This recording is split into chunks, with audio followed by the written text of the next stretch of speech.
Hello again, everyone. My name is Jessica, and this is my channel From Dream to Seed. I'm excited to put out this video today, even though it's super rainy and drizzly and kind of gross and I'm really freezing, but I thought it was important to get this video out. I've had so many people ask me lately about where to put their gardens. And this is a really important topic, I think, because it's if you're doing an in-ground bed or a raised bed garden, it's really important that you kind of get it right the first time. It's hard to move those. So you have a little bit more leeway if you're doing container gardening.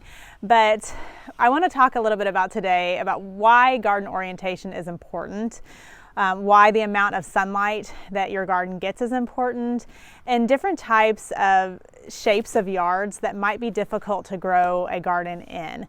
So if you haven't seen my first two videos, you should check them out, number one.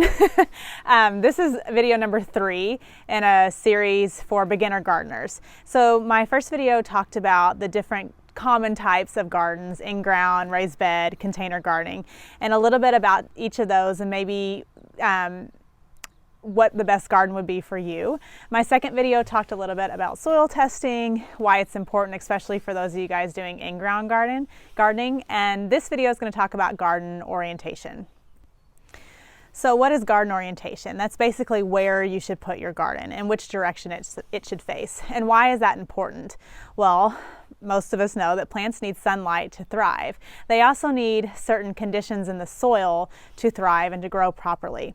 So I am actually an online teacher as well, and so I brought a prop with me today that I use for my students, and I thought I would give a little visual to help show you why direction is important in gardening.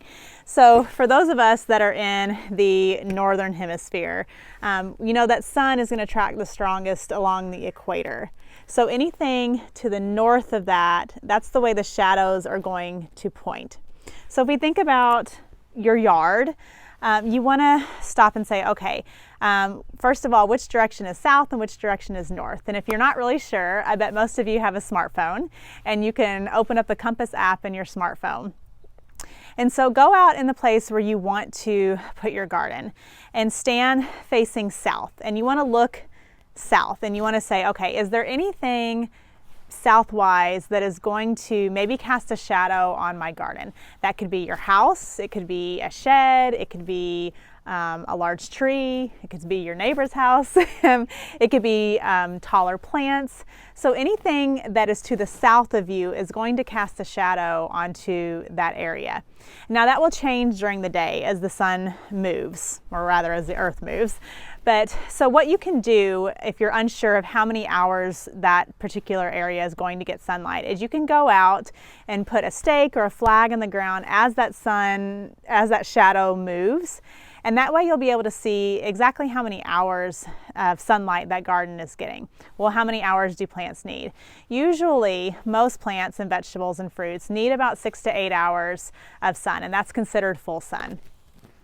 And they need that in order to photosynthesize and to create the energy stores that they need to grow and maybe produce fruit, if that's what you're growing, or vegetables. And so having that full 6 to 8 hours of sun is really, really important. It's also important to remember that as the seasons change, the track of those shadows will change as well. As the summer approaches, the shadows will shorten. So the parts of your yard that may have shadows cast on them now, it might be a little bit different as summer approaches. So you might want to kind of take another assessment as we get a little bit closer to the summer months into June and July and see if the path of those shadows change a little bit. So I'm standing at the north-facing side of my house. So what that means is the sun is tracking this direction in the sky. And so anything to the north, so me, or this part of my house, is going to be shaded for most of the day because the house is casting a shadow. Now, lucky for me, this is my driveway, so I'm not really planting much, but say this was your yard. Most of this is going to be shaded during the day because of the home. So you want to avoid anything that is to the north of a tall structure. So these are my main garden beds, and I wanted to show you the orientation that I have. So my gardening beds actually run from roughly east to west. So the sun is going to track roughly this direction in the sky, so east to west. Now I do have some large homes that are to the north of me, but they're far enough away that they don't cast any sort of shadow. So for the most part, I get full sun in this garden all day long, which is great for the fruits and vegetables that I like to grow. So what do you do if you have a small yard or you have a lot of trees around your property and you don't have an area that gets 6 to 8 hours of full sun? Well, good news for you. There are many things that grow well in shade or partial shade. There's lots of flowers and things that actually thrive in shaded or partial shaded areas. So in some of the areas of my yard that don't get a lot of sunlight or don't get a full 6 to 8 hours of sunlight, I love to grow things like begonias and impatiens and lots of other things. A quick Google search will give you an idea of flowers that like to grow in shaded or partial shaded areas. And if you're interested in growing food, there are things like leafy greens and herbs and even cherry tomatoes and some vegetables like cabbage and things like that that do okay in partial sunlight or partial shade. Ooh, the sun's gonna try to come out. That's good. So what if you don't want to be limited in what you grow, but you have a lot of shade in your yard? Well, what I would suggest is growing in containers. And when you grow in containers, you know, it's easy to move those containers to sort of chase the sun. So you can move those containers at different parts of the day to keep them in sunlight, and that will be a way to help you get the 6 to 8 hours of full sun that your plants need. So now that we've talked about the best orientation for your garden, I want to talk about a few other things that might affect the success of your garden. So if you have an area in your yard that is low or almost like a bowl shaped that really collects water, or you notice a lot of puddles in that area, that probably means that area of your yard is not draining water very well, which is important because a lot of plants don't like what we call wet feet. So that means that the roots are sitting in water or a lot of moisture a lot, and that's not necessarily the best option to grow plants in.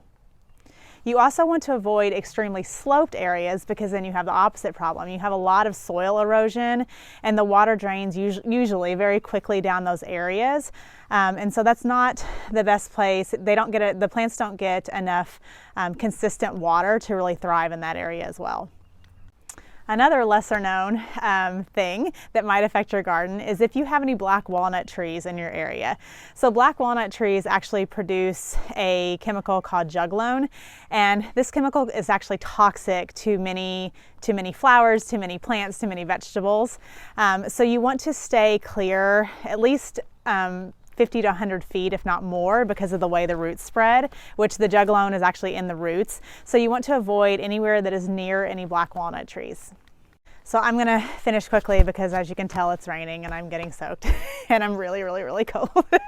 So thank you for joining in today. I really appreciate any of you guys who are viewing these videos. I really love to do this. It's out of my comfort zone, but I'm really appreciative to anyone that watches and takes the time, and I really love that people share my interest in gardening. So if you have any comments, please leave them for me. I would love it if you would subscribe, and that way you'll get notified of any new videos that I put up. My next video will be all about in-ground gardening and best practices for that. And thanks again. So I hope to see you guys next time. Thanks, bye.